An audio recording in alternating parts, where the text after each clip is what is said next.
What's up, everybody?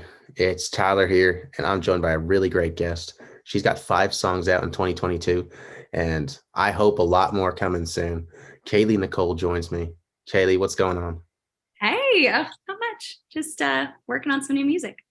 Yeah, that's great to hear. Like I said, you got 5 songs out this year, and the newest one, Never Me, came out on September 30th. I thought you could talk a little bit about that song and what it's like for you having 5 songs out there this year for everybody to listen to.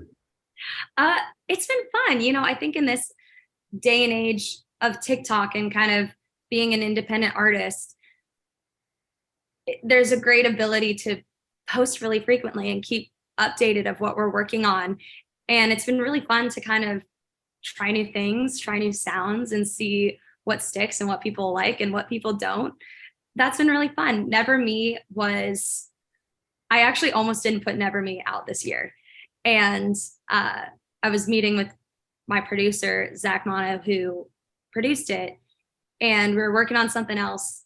And he goes, "Well, what about Never Me? Are you dropping that this year?" And I go, "I don't know." And he looked at me and he's like, "I think you're sleeping on that one." I was like, "Okay." So I got in my car and I played it and I listened again. And I was like, "Okay, I need to put this one out." I wrote this one with my friend Kylie Hughes. And it was a really interesting song to write because it kind of started off.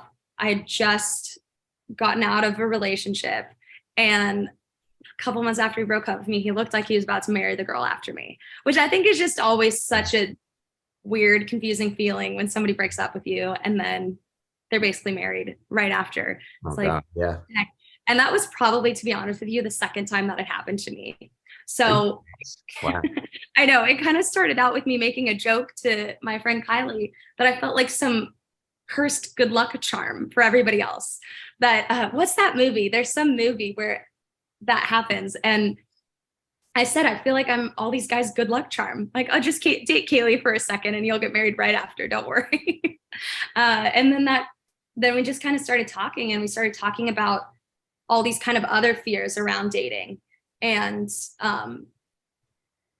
kind of just grew the song from there because I think there were a lot of layers under that first underbelly of, I guess, an insecurity, and kind of peeled back the onion and said, well, then there's also this. And what about this thing? And we kind of came up with it.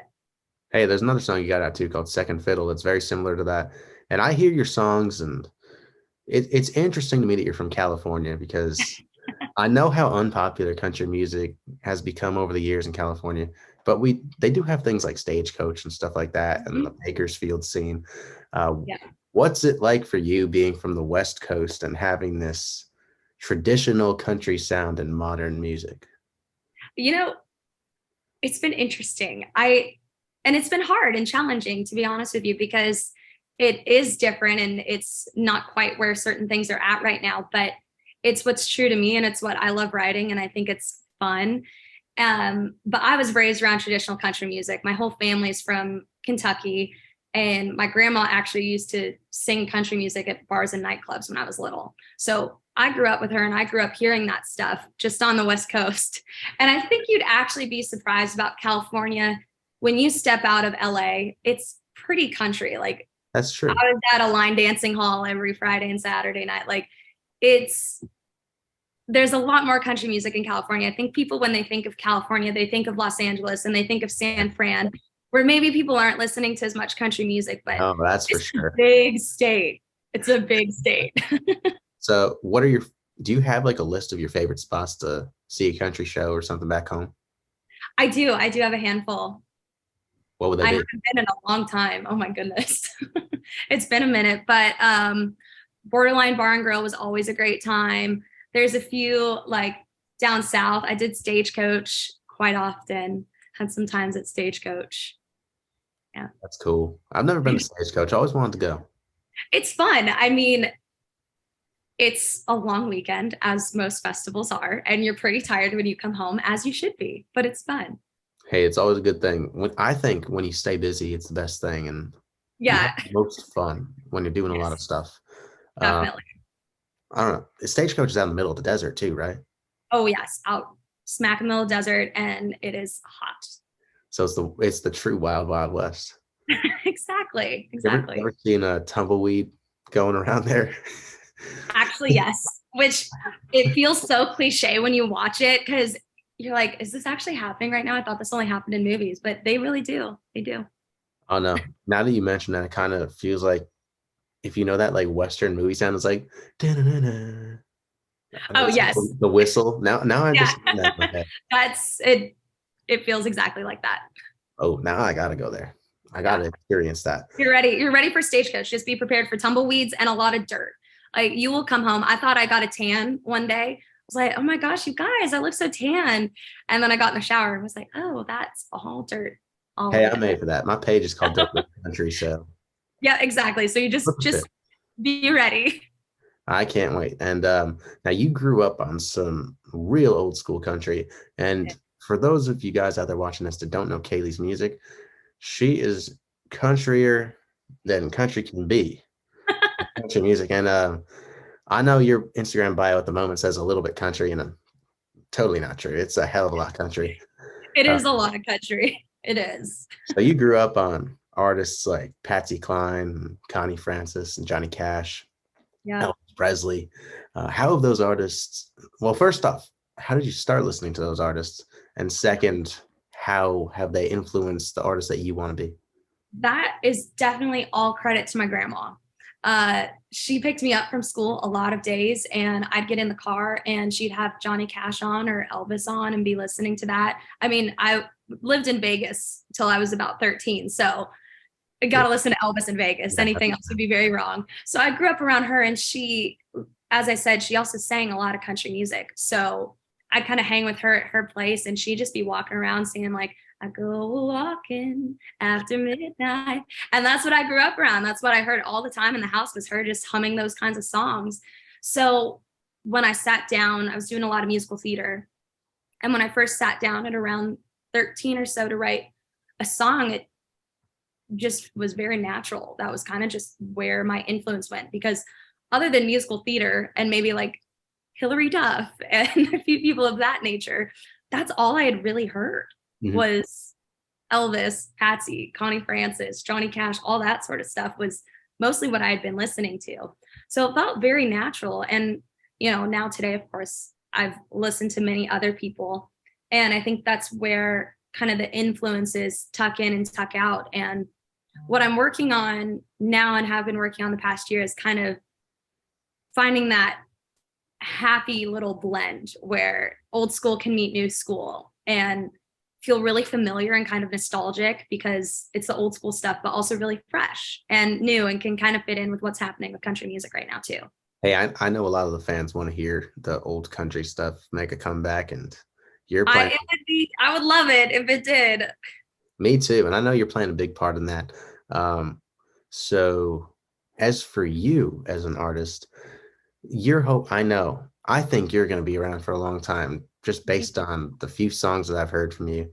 Um, and as I hear that, I want to know your thoughts on if you could have like two or three sentences to describe what you want your sound and your artist appearance to be like for the fans and why they should listen to you.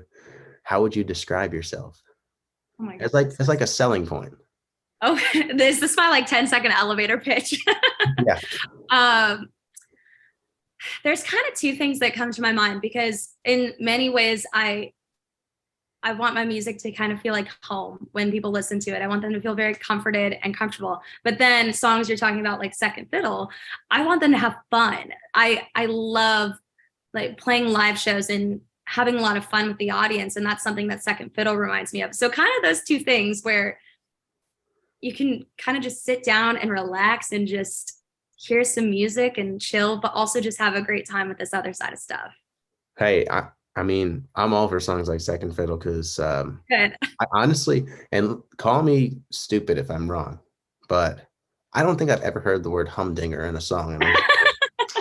No, you're not stupid.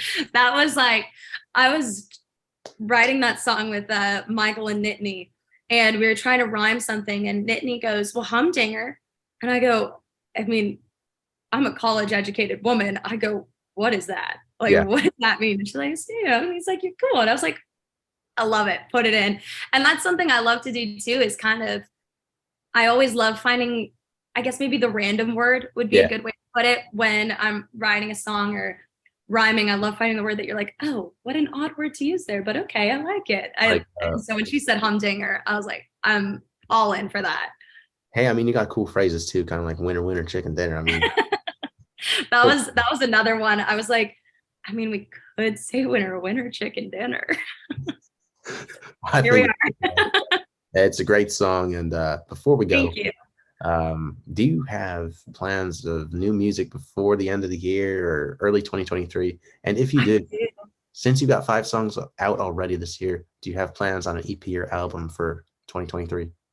So I got one more song coming out for you guys at the end of this year, which is going to be kind of a Christmas tune. It's called Only Call on Christmas. And I'm really excited about that song. I actually wrote it last January because I wanted to still be in the Christmas Yeah. vibe and spirit. And I got the track back in March and I literally was like, I have to wait. I can't put this out right now. Christmas So came early. yeah, I'm really excited to put this song out. It's might be one of my favorites I've written, but we'll see. So that's coming out. And then next year, I'm sitting on a lot of songs. And I think, as I said earlier, as an independent artist, I love this format of dropping singles and being able to promote them. So I think you can kind of expect the same kind of rhythm of a lot of singles dropping next year. That's awesome. Can't wait for that. And if you guys don't already follow Kailey on Instagram, TikTok, the rest of her social media platforms, you better go ahead and do that because you got to stay updated with this girl's music. I mean, she's awesome. Like I said, she got 5 songs out this year. Newest one, Never Me. And you got the new Christmas song coming out on the 18th. Yep. So go pre-save it if you haven't already. Kaylee, thank you so much for joining me. It was a Of pleasure to course. have you Thanks on for here. having me. Hey, of course. We'll see you guys next time. Bye.